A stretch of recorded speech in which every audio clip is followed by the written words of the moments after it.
Olá, meu querido irmão, minha querida irmã, que alegria poder entrar na sua casa mais uma vez com o programa Jornada Bíblica. Aqui, juntos queremos conhecer ainda mais a Palavra de Deus, que somos chamados a anunciar. Mas no início do nosso programa, quero fazer um convite a você. Não deixe de visitar as nossas redes sociais. Entre lá na nossa página, a página da TV Aparecida no YouTube, e pesquisando através da hashtag Jornada Bíblica, você poderá rever um dos nossos programas. Mas você pode também interagir conosco através do Instagram Família dos Devotos, deixando a sua mensagem, curtindo, deixando ali a sua alegria de fazer parte deste programa. Você já ouviu falar nos livros apócrifos? Textos que trazem relatos e tradições que podem nos ajudar a aprofundar a nossa compreensão acerca da fé. Ao longo da história, muitas escrituras foram preservadas e transmitidas, cada uma com o seu valor e o seu significado. Conhecê-las é uma oportunidade de reflexão e crescimento espiritual. Por isso, peçamos a Deus: Senhor, guia-nos em Tua sabedoria, para que possamos aprender sempre mais sobre Tua Palavra e viver segundo os Teus ensinamentos. Que nosso coração seja aberto à Tua verdade. E para nos conduzir nessa jornada, convidamos para estar conosco o Frei Jacir, presidente da Associação Brasileira de Pesquisa Bíblica. Inicia uma temporada especial de 4 programas sobre o livro Bíblia Apócrifa. Olá, muito prazer de estar com você neste momento de uma pausa para meditação a partir da nossa fé. Eu sou Frei Jacir de Freitas, sou mestre em Ciências Bíblicas e doutor em Teologia Bíblica. Meu doutorado se baseou na literatura apócrifa. Já ouviu falar sobre isso?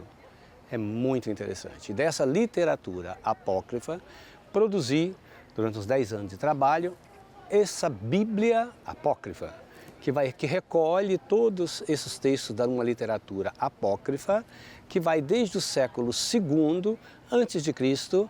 até o século XII, XI depois de Cristo. A sua grande maioria, na literatura apócrifa do Novo Testamento, é o século II. São 33 livros apócrifos desta época. A gente chamou de Bíblia porque o que é Bíblia? Bíblia significa uma biblioteca, vem lá do grego, biblos. Nós sabemos que na Bíblia canônica, isto é, inspirada, são 73 livros considerados inspirados pela tradição cristã. 73 para católicos, 66 para os evangélicos e 39 para os judeus. Então, formam uma Bíblia, uma coleção de livros. Na literatura apócrifa, também há uma coleção de livros, tanto do judaísmo quanto do cristianismo, em torno de 180 outros livros. Com os fragmentos, podemos dizer que quase chega a 200 livros.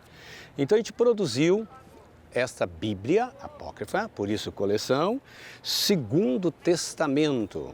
Eu uso a expressão Segundo Testamento por uma questão de diálogo com o povo judeu, porque quando você fala Antigo e Novo Testamento, pode dar a entender que há uma superação entre um testamento e outro, e há uma continuidade.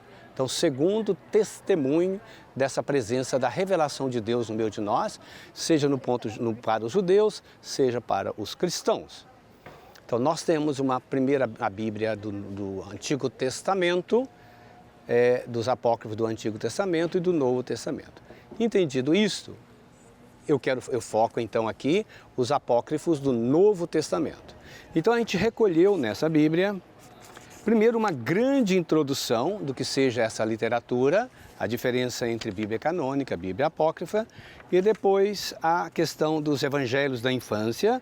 Então fizemos a tradução de 6 evangelhos da infância, como o Evangelho da Infância de Jesus segundo o Pseudo Tomé, segundo o Pseudo Mateus, Evangelho Árabe da Infância de Jesus e assim por diante. Depois, no segundo bloco, os evangelhos sobre Maria, o proto-evangelho do Tiago, por exemplo, da Natividade de Maria, que é muito conhecido, O livro do Descanso, o Trânsito de Maria, o livro de São João, arcebispo de Tessalônica, o Trânsito da Bem-aventurada Virgem Maria. Então, uma história muito interessante sobre Maria. Depois o Evangelho sobre José. Então, ele se chama História de José, o Carpinteiro, que conta a vida de São José. Muito interessante. Os Evangelhos da Paixão, Morte e Ressurreição de Jesus, como o Evangelho segundo Pedro, a descida de Cristo aos infernos, Evangelho de Nicodemos. Um grupo de evangelhos que pertence a esse bloco da literatura apócrifa do Novo Testamento, chamados evangelhos gnósticos. O que significa gnóstico? Explicaremos num outro momento, mas esta é a crença que nós viemos de uma região da luz e para ela vamos voltar. E essa corrente foi muito importante na época do Segundo Testamento e antes ainda do judaísmo e cristianismo. Então nós temos o famoso Evangelho de Maria Madalena, Evangelho de Tomé, Evangelho de Judas Iscariotes, olha que interessante. Livro de Tomé o Atleta, o Evangelho de Filipe, Diálogo do Salvador. Depois um outro bloco que a gente recolheu é a história de Pilatos. Temos várias cartas de Pilato a Tibério, de Tibério Augusto a Pilatos, de Pilatos a Herodes, né? A tradição sobre Pilato, a morte de Pilato e um evangelho que fala da vingança do Salvador. Depois a gente recolheu aqui 12 Atos dos Apóstolos. Na tradição canônica, nós temos Atos de Pedro e Paulo, propriamente dito. Mas aqui nós temos Atos de Pedro, Atos da filha de Pedro, Atos de João, conforme as memórias apostólicas do profeta Abdias, Atos de Filipe, de Tomé, de Judas, de Paulo e assim por diante. Cartas, tem um grupo, por exemplo, de várias cartas, 14 cartas de Paulo, escrito entre ele e a carta de São Paulo aos Coríntios, a carta de Paulo aos Coríntios, carta de Pedro a Filipe, cartas entre Sêneca e Paulo. Então, muito interessante, depois os Apocalipse de Pedro, de Paulo, de Tomé, e depois algumas considerações sobre os outros textos. Então, isso aqui que nós chamamos de Bíblia Apócrifa.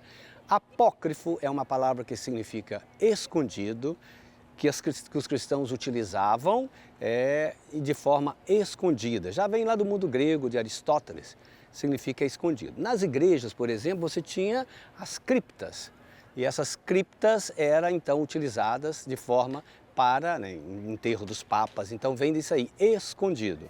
As primeiras comunidades usavam muitos desses textos de forma escondida, porque o processo de revelação desses textos, de consideração da igreja como canônicos, começa ali pelo ano 150, depois 200, 398, que já quase que confirma, mas depois só em Trento, em 1546, que vai definir quais são esses textos de fato considerados inspirados. Então, pois bem, nós temos os textos canônicos, isto é, considerados inspirados pela tradição, e a literatura que não foi considerada inspirada, que significa a literatura apócrifa. Eu diria que então eles entram como sendo do mesmo gênero, né, que estão lá, literário, como Atos, como cartas Apocalipse, como eu já expliquei anteriormente, mas também esses textos, eles podem ser lidos de uma forma diferenciada. Eu classifico de 3 modos: apócrifos aberrantes, apócrifos complementares e apócrifos alternativos. O que seriam esses apócrifos aberrantes? São aqueles que exageram, contando a tradição de Jesus, dos seus apóstolos, dos seus seguidores, dos apóstolos. Apresentam histórias exageradas que não poderiam ser verdade. Veremos no próximo episódio do nosso programa, por exemplo, a infância do menino Jesus. Então tem várias narrativas sobre a infância que jamais poderiam ser consideradas inspiradas, canônicas. Então esses são aberrantes. Os complementares são muito interessantes porque contam a história, por exemplo, de Maria. A nossa tradição católica é mais apócrifa do que canônica em relação a Maria. Você já viu na Bíblia, por exemplo, a Assunção de Maria? Não.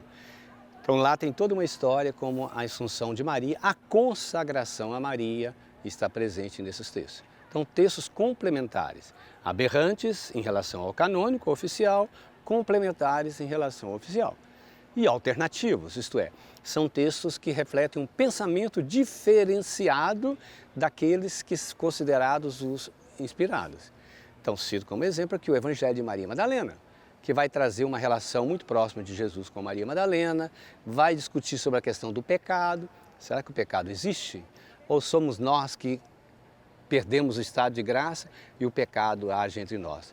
Nascemos em estado de pecado ou em estado de graça? Então, essas discussões muito polêmicas que vão aparecer nesses evangelhos chamados evangelhos gnósticos. Então, isso deve ficar bem claro para você.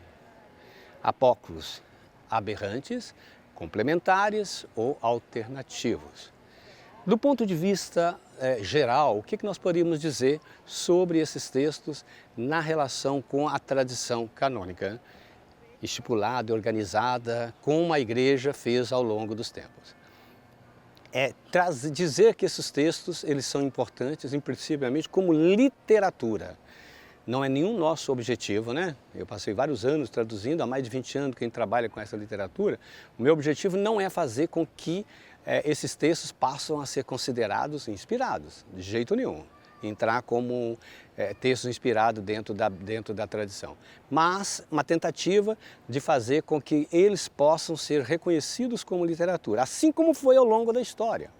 Essa literatura apócrifa ela é tão importante que eu acho o seguinte: ela resgata o mito, resgata a nossa origem, a nossa história.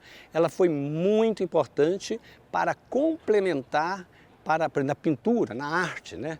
Nós estamos aqui nessa basílica cheia de arte, que a história vai contar cada detalhe dessa maravilha aqui. Na literatura apócrifa, na literatura também da Idade Média, por exemplo, Divina Comédia, Legenda Áurea, foram muito utilizados por estes textos. Então eles incentivaram. Eles são fruto, evidentemente, também de uma discussão sobre qual cristianismo teria hegemonia durante o percurso. Eles seriam considerados cristianismos apostólicos? Não. Então há uma discussão muito importante aí também nesses textos. Frei Jaci, que coisa boa escutá-lo no nosso programa, sua participação aqui, que nos ajuda a ter um olhar diferente sobre a literatura apócrifa e a perceber o quanto esta literatura nos ajuda também a entender a nossa fé. São muitos os elementos que vivemos na liturgia, que anunciamos, que encontra nesta literatura alguns fundamentos. O senhor mesmo disse, as festas marianas, estamos aqui sob o olhar de Nossa Senhora e num santuário mariano. E muitos dos elementos que fazem parte da arte desta basílica foram inspirados também nos evangelhos, nos textos apócrifos. E como vai ser bom conhecer então cada um destes livros através deste grande esforço que o Senhor fez de trazer os textos aqui para nós no Brasil, para entendermos o quanto eles nos ajudam a crescer também no segmento da pessoa de Jesus Cristo e também ajuda a entender muitas outras páginas dos evangelhos e dos outros textos também que encontramos nas Sagradas Escrituras. Daqui a pouquinho nós vamos voltar com o nosso programa, mas antes quero fazer um convite a você. Não deixe de visitar as nossas redes sociais, a nossa página no YouTube da TV Aparecida, através da hashtag Jornada Bíblica, e lá você pode curtir, comentar, compartilhar os nossos conteúdos. E no Instagram, @Família dos Devotos, você também pode deixar lá o que você está achando desse nosso programa, o que ele está contribuindo para que a sua comunidade cresça cada vez mais no amor e no seguimento da pessoa de Jesus Cristo.